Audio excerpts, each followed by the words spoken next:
join the AIOS YOSI Writing Competition Prize Ceremony. So I would, at the outset, I would like to invite our panelists for today, Dr. Sushmita ma'am. Please, I request you to come on the dais. Dr. Krishna Prasad sir, member ARC from MM Joshi Eye Institute. Please, sir, come on the dais. Dr. Divakant Mishra, the vibrant Secretary of Young Ophthalmology Society of India. Digvijay sir is in an IC, so he could not join us. So we'll be starting with our ceremony today. So the first edition of AIOS YOSI Writing Competition 2017 was held before the AIOC at Jaipur, the Platinum Jubilee. The idea was given by Dr. Natarajan sir, and the first ever competition was on the topic Changes in Ophthalmology, Teaching and Training I Want to See in India. So this is a small video that would be,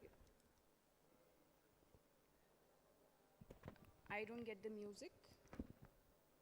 Okay, so Dr. Arthur Cummings from Ireland, Dr. Neha Goyal, Dr. Harshul Tak, and Dr. Parikshit Gogate had given the prizes to certain contestants. We had 10 winners. Out of them, 5 were consolation prizes and 5 were entries that got the prizes there during the AIOC. Snehal Ganatra, Kirandeep Kaur, Divakant Mishra, Advait Neg, and Apurva Ayachit.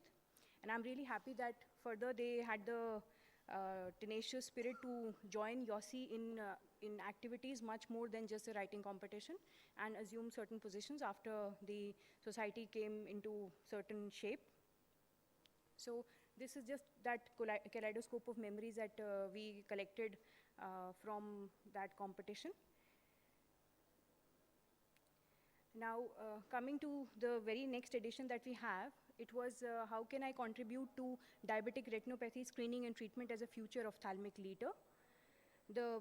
It was the foundation, Aditya Jyot Foundation for Twinkling Little Eyes sponsored the travel grants, and the topic was also suggested by Dr. Natarajan sir.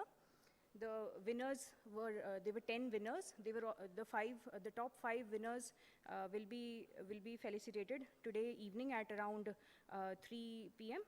And then this year's competition was thought out what should be the theme for this year. So because it was a Vision 2020 that we have been studying since our MBBS days, so we thought that what would be the next that in 2020 a person can think of. So the writing competition was organized for changes in I want to see in eye care in India by 2030. We are extremely grateful to our panel of judges. Dr. Prithvi Mrityunjay, being in the US, could not join us today. I'm thankful to the judges who made time for judging these entries and came here. So changes in eye care in India by 2030. We wanted to know what the young ophthalmologist thinks about what should be changed in the next 10 years.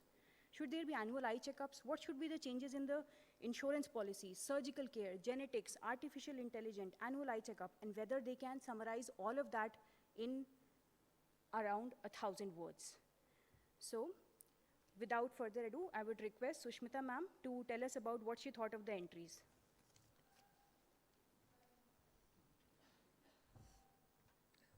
Good morning. Well, this is a surprise. Thank you, Sonal, for inviting me. I had no idea that I had to say something as well. So you'll have to bear with me because this is a white-haired, gray-haired woman sharing her thoughts. So it was, of course, very, very interesting for me also as a teacher to read what the young minds thought, and very exciting to know that most of you would like to see changes in technology, in outreach, in community, and in expanding the reach of ophthalmology, so to say.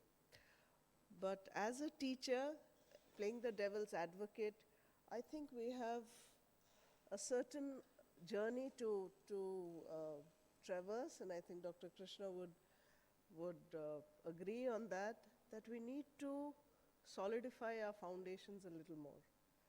And it's a little sobering that I think we're a little too eager to fly without being grounded enough to do so. And the science of ophthalmology for me is paramount. And I would like the young to be interested in the science of ophthalmology and be first-class ophthalmologists and then think of flying. So it's not nice when you look back or you're sitting on one side and you know that patients could have been given a much better deal than they are, and this is putting it bluntly, simply because I can see that the foundations are a little shakier now than it was in our teachers when we trained under them. So if there is a message to the youngsters, consolidate your ophthalmology. Be such strong ophthalmologists first, and then go on to fly as high as you will, and that'll be. But it's not nice to be flying when the foundations are not strong enough.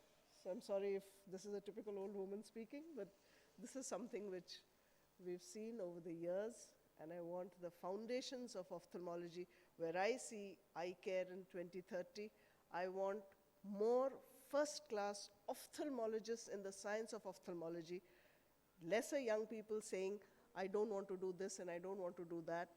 Rather, do the best that you can and leave super specialty for the super specialists. That's all. Thank you.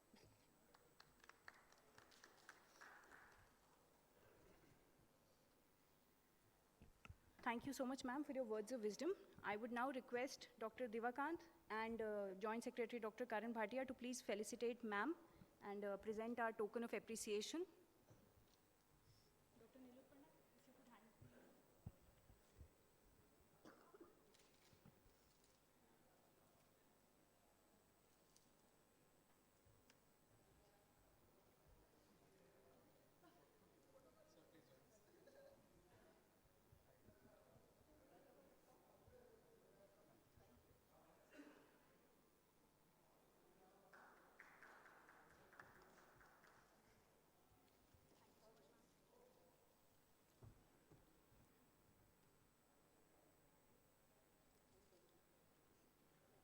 Slides.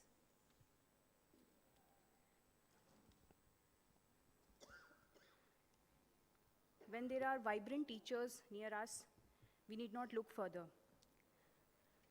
I request Dr. Krishna Prasad sir, please, from MM Joshi Eye Institute, Hubli, to shed some light on the topic.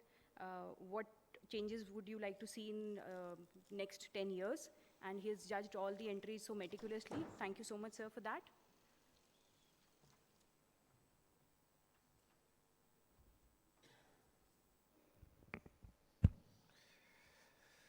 Thanks, Yosi. So I'm a master procrastinator. So when Sonal told me that I would judge it, so I told her the deadline.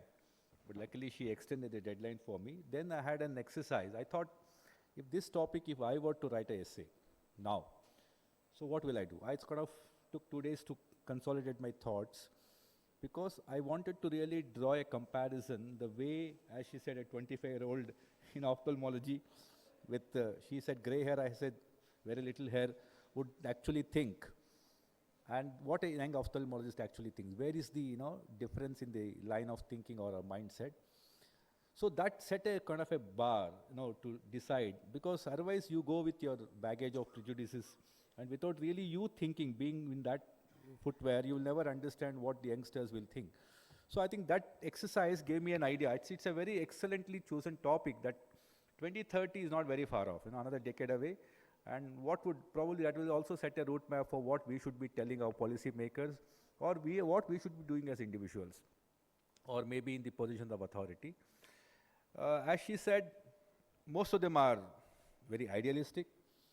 Many of them are very rebellious, a lot of young blood, hot blood, and many were very complaining type. They probably forgot the whole purpose of the whole essay. They said they rather, in order to tell the present, to tell the future, they were very complaining about the present. And almost most of them had their complaints about the present education system in the training, the ophthalmic training, probably, which is a very important thing. And they were more sorry about the present state of affairs than being hopeful about the future. So that is where young people have to, as I say, grounded to understand what exactly See, because when you are thinking of 2030, it's a very futuristic. We should look at the future with hope. We should also look at the future with what practical things that we need to modulate or modify, what is not going right now and what we need to change. And what those simple changes can bring about a lot of impact in the next decade. But having said that, I'm pretty impressed with the thought process of few youngsters who really, kind of took the whole theme in the right perspective, and they were, wise enough to get the whole thing right. And it was a very, really fun and lot of learning experience to go through those things, and I really understood how an youngster thinks. Okay, there are definitely pitfalls and flaws that you always find and elders will find, as you said, playing the devil's advocate.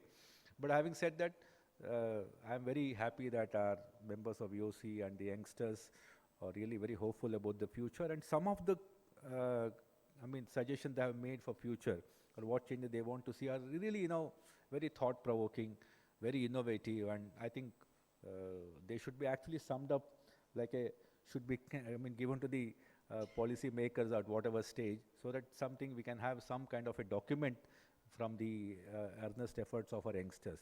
So thank you very much for all the people at YOSI for having me a part of this, and it was really a very rejuvenating experience. Thank you very much for for making me feel younger again. Thank you.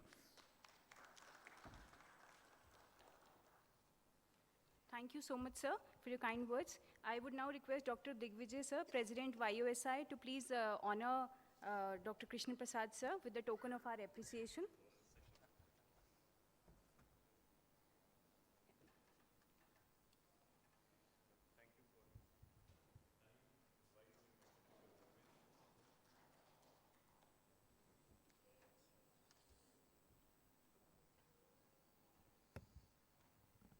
If I could have the presentation, please. So one of the judges was Associate Professor from Byers Eye Institute, Stanford, Dr. Prithvi Mrityunjay. He looks after the Vitreoretina and Oculoplasty Uvea Fellowship Department as well there. And he could not send a video presentation to us, but he sent his best regards, and he liked the quality of the entries received.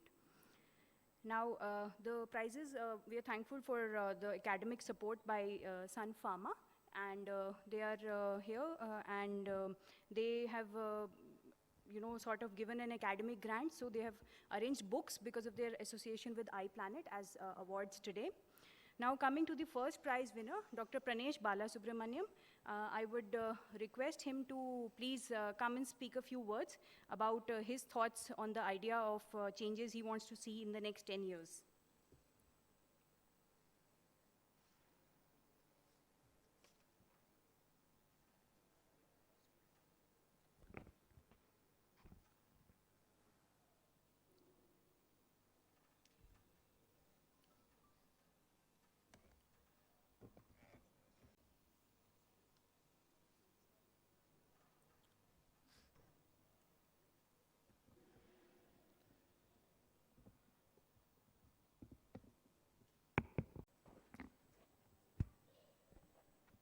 Hello everyone, I'm Dr. Panache. I'm a medical officer from Coimbatore Medical College, and this was the topic given to me.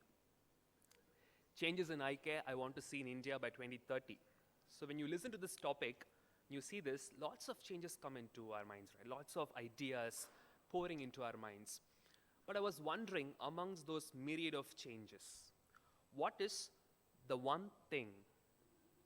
What is that one thing that if we could do, that would ensure a complete makeover in the way we practice eye care? What is that one thing that if we could do, that would solve all the problems which plague our progress? What is that one thing? Any guesses? One thing? That one thing is education.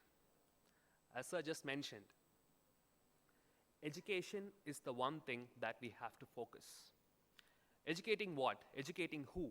Educating the 5 Ps: postgraduates, peers, public, patients, and last but not the least, the people who make the changes, the policy makers.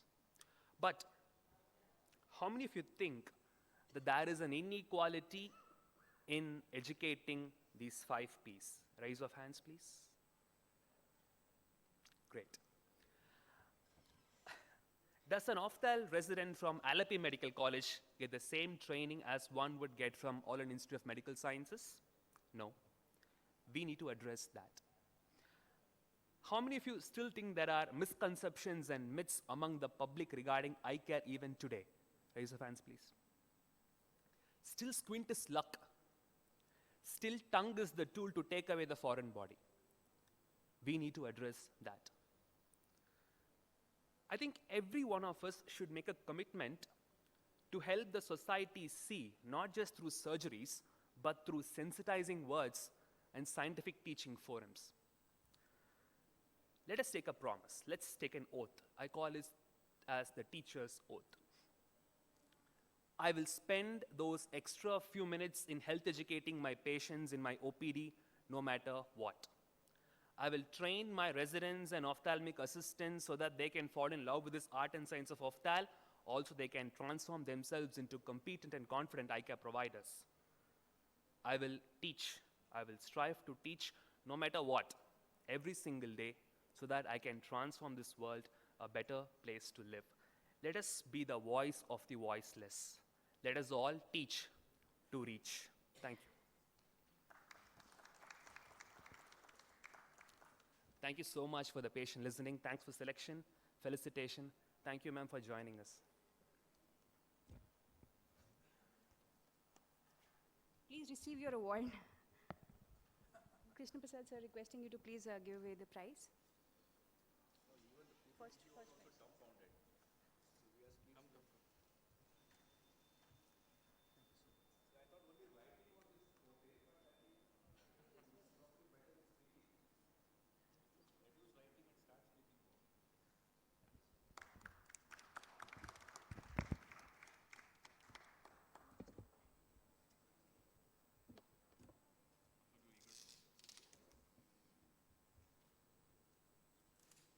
Meera presentation about.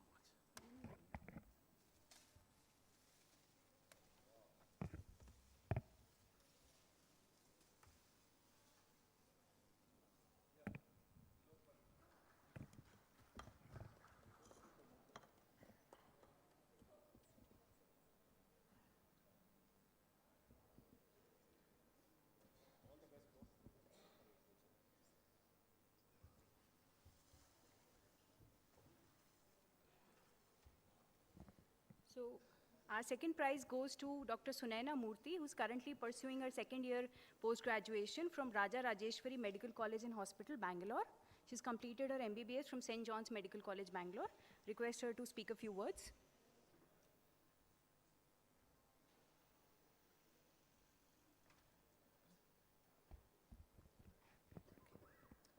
Very good morning to one and all present here. Good morning to all the dignitaries on stage.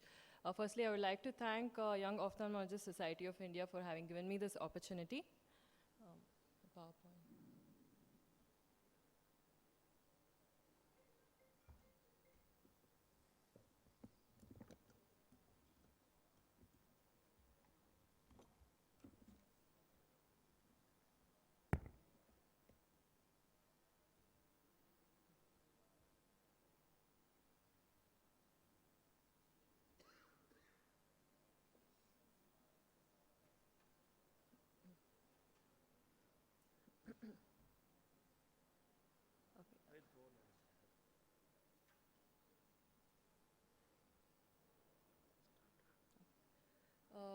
When I saw this topic, I definitely found it very interesting.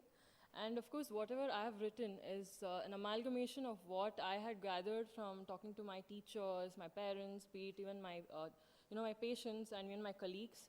So whenever I used to even see like patients who used to come and tell me like, I didn't know about this and that is why I didn't come early. I used to feel really like, okay, why is it that we are not educating and giving enough awareness? So in spite of so much, there's so much social media, there's so much happening, but still there was something lacking for some problems to persist even now. So these are the points under which I've summarized my article. And of course, I just want to highlight a few important things over here. So due to time constraint, I cannot talk about everything. But first thing is coming to the technology and the innovation. So every single day, there's so much happening. There's some new methods for diagnostics. So one day we have one gold standard diagnostic tool. The next year it changes. So like this, every now and then something keeps happening. And of course, artificial intelligence is so much in boom right now that everybody talks about it. There's something or the other going on about it. But can any of this ever replace the human touch or the human care? Well, never.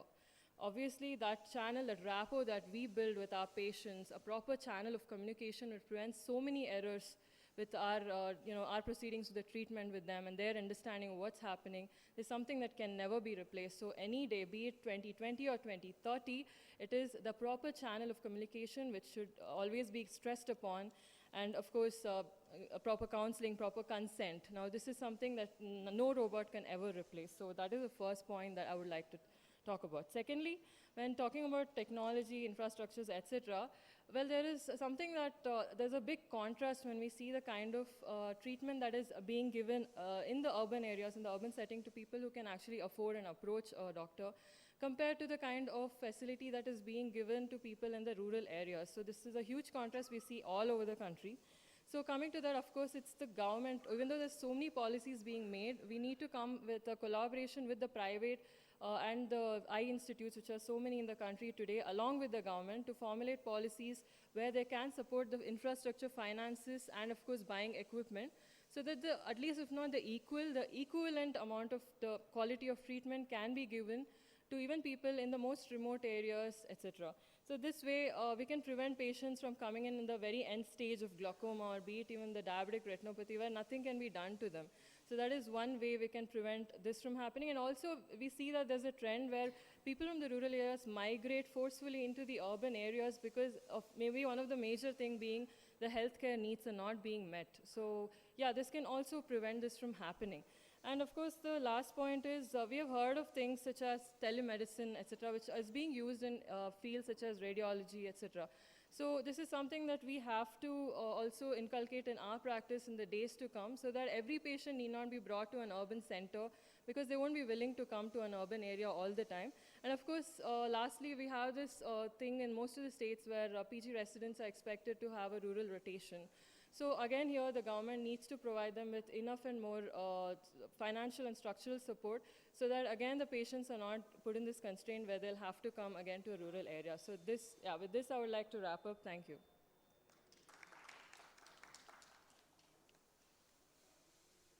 Please, I request Sushmita ma'am to give the prize to the second prize winner, Dr. Sunena.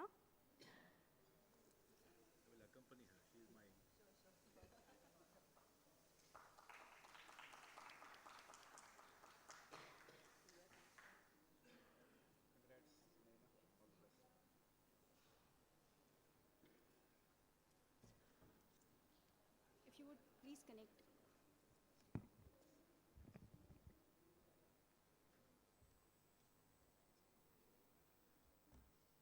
I wish to extend a warm welcome to Professor Pradeep Sharma sir and Dr. Rohit Saxena sir.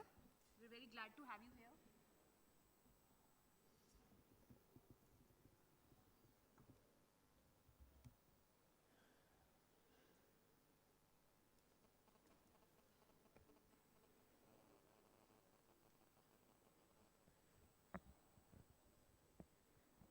After having done her graduation from KJ Somaiya Medical College, Mumbai, she's done her post-graduation from CMC, Vellore, and she is joined as a glaucoma consultant in Narayana Nethralaya, Dr. Zia Sultan Pradhan, our third prize winner. She would like to share her thoughts with us.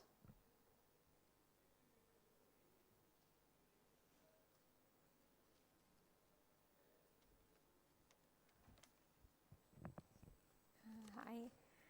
Good morning. I didn't actually make a PowerPoint presentation, but I'll just summarize what my thoughts are. It was nice to come here because I've realized how differently I think from everybody else. Everybody spoke about things they were inspired by during work. My inspiration actually came from things I do outside work, which is hiking, trekking, etc. So we know that global warming, and climate change are all real problems. You know, there's enough scientific evidence to prove that they are, even though Donald Trump considers it a hoax and a fake news. But most scientists think that what we do in the next decade will determine the future of our planet. And there's a fairly famous environmentalist who once made a statement that the greatest threat to our planet is the belief that someone else will save it. And therefore, I thought that over the next decade, we as an ophthalmic society should maybe try and contribute to helping the planet in small and simple ways. The biggest problem, I think, that we do is the amount of waste we generate. The plastic waste generated in our OR is probably higher than most other workplaces. And we should try and do something about that. The standard dictum for waste management anywhere is reduce, reuse, and recycle. And I wanted to add another one to that, which was regulate. So reduce is simple. Only open those instruments that you absolutely require on your table. In fact, my boss in Canada even used to reuse his keratome to make his side port. He says it's great, you just make a small entry. The inner lip of the wound is actually much smaller. The outer one on the external surface near the epithelium is larger. And those side ports actually require quite a lot of manipulation. So there's no need to open a separate instrument. The reuse is very important, and it can be done in two ways. One is reusing apparently single-use instruments. The Arvind Group has shown in a very good program and study about life cycle assessment how you can flash sterilize, reuse the same tubings, and not increase your incidence of endophthalmitis. And that's a really well-written article of this. And the other maybe long-term solution to this would be to work with industry and revert back to reusable instruments and diamond blades.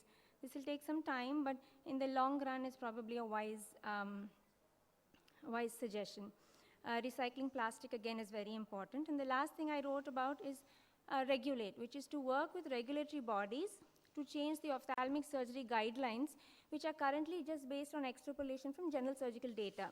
So the AIOS has already done this, and in their guidelines, they have said you don't need to change your surgical gown for every case. You can do it for every 5 cases. But more of these green practices of reusing instruments and tubings should be acceptable by them, endorsed by them, for our regulatory bodies like the NABH to accept them. And that will also improve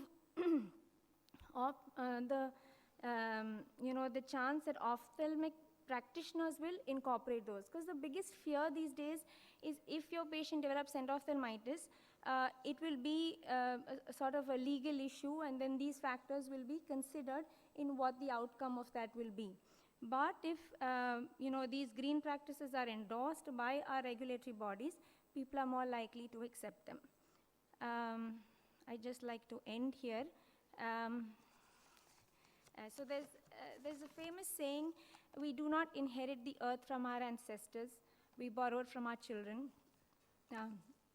And I do hope that my children, who are very small now, but get to enjoy the same beauty that I have and not be stuck with famine and other sort of problems in the earth. Dr. Zia, please stay for the prize. Requesting Professor Pradeep Sharma, sir, to please come and give her the prize. It's an honor to have you amongst us, sir. I think Zia has really put a new perspective. No, she's almost at A to Z of everything. And if you put an I there, I, okay, it is Zia in the reverse order. Really, she spoke wonderful.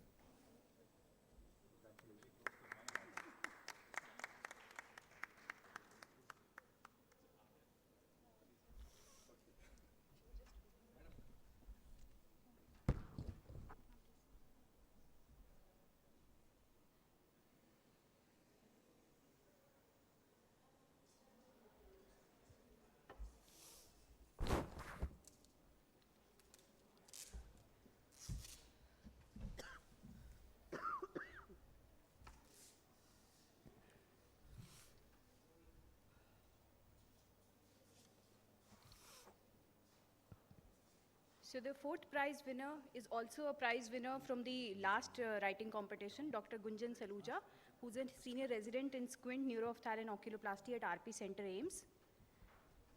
like to say a few words, please. Thank you again. So I have heard a famous proverb which states that good, better, best, never rest, till the good be better and the better best. So basically, it is till 2020, India has seen a large number of changes in the ophthalmic field. And so 2020, we have achieved the goals which we needed to achieve, but still there are various things which we need to achieve further. So one of the I have written my essay in various points, one of which was creating awareness, moving from darkness to light, which simply means not just creating awareness amongst our fellow, but also amongst the general population and our colleagues from the other healthcare providers, physicians, pediatricians, rheumatologists, so that they can do an early referral. My second was, it's not working. Yeah, thank you. And second was the training of eye healthcare providers, the optometrists, who form actually a basis. And we are actually somewhere lacking in their training. Then emphasis on pediatric ophthalmology. Being a pediatric ophthalmologist and working with one of the eminent in the country, I think that pediatric ophthalmology is neglected. I believe that there are only 11 pediatric ophthalmology subspecialty training centers in our country right now, and there is a need because India is having a rate of 0.80 per thousand prevalence of childhood blindness. Then mobile eye clinics, that is reaching the unreachable, again we are having, but still more can be done. We are a pioneer in teleophthalmology.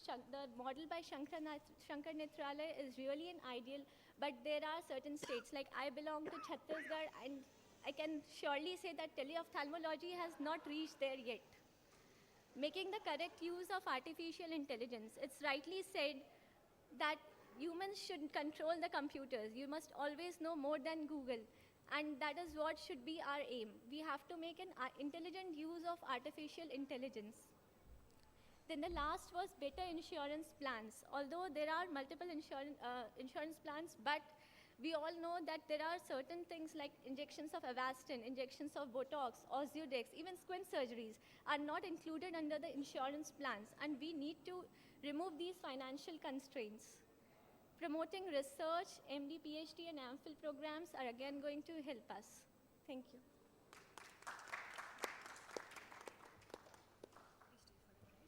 Requesting Dr.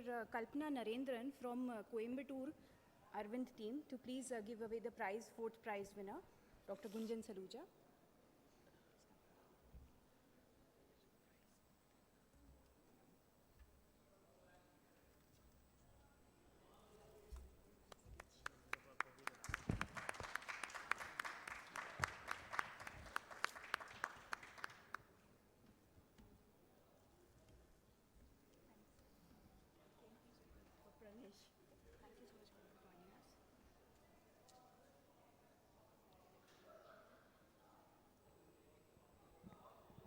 So the last prize winner, fifth prize, goes to Dr. Lipsa Sahu from Behrampur MKCG Medical College. She's a final year postgraduate student, and she's joined us despite her exams. Please come and say a few words. Thank you, ma'am. Very good morning to everyone present. I'm a third year resident, and I believe that eye care in India has taken tremendous strides over the past years with our various outreach programs and our screening agendas, but we lag way behind in our infrastructure, our access to primary eye care, along with vast underutilization of rural services. In the next decade, our focus should be to provide more quality-driven services to these underserved communities. Further, with the emerging patterns of visual loss such as ROP, glaucoma, and diabetic retinopathy, we need to shift from being a cataract-centric to provide a more wholesome and comprehensive visual services. Secondly, we also need to set a very mandatory set of protocols and guidelines in basic ophthalmic care for all the government and private sector. So this will decrease the variations in the quality and outcome of surgery in India. Third is strengthening our human resources. India still follows a very archetypical pattern of ophthalmology, where eye services are solely provided by an ophthalmologist. So for that, we require some 125 million ophthalmic professionals for our billion population. So the next decade, we should aim to provide more academically educated optometrists and opticians to address the overwhelming burden of primary eye care in India. Of course, the next domain is our residency program. We need to introduce a common curriculum for all with requisite exposure to surgery and technological advances. Further, India has a huge chunk of qualified surgeons who are non-operating. So we need to implement more training programs for them. Next, we require change at the level of the health policy makers. With India spending a very meager amount of GDP on healthcare, we require vast legislative changes. Also by 2030, India should foster better infrastructure, more partnership programs with NGOs, social entrepreneurs, and private sectors to create a more sustainable vision care. And this will also bring down the cost of surgery as well as equipments. In also the next decade, we want to create more awareness among the public regarding the relation of eye health with the various systemic illness. Further, in the next decade, we can also introduce a seniors program in lines of American eye care, where elderly citizens are routinely screened by voluntary ophthalmologists at no out-of-pocket cost. We also require more comprehensive pediatric eye care, which is lacking in our country, like free ROP services, as well as refractive care. And we also require to instill more better visual rehabilitation programs. To conclude, I can say I believe good vision is a basic human right, and as young ophthalmologists, we should all strive to make this possible. Thank you. Requesting Dr. Rohit Saxena, sir, to please give away the prize to Dr. Lipsa, 5th prize winner.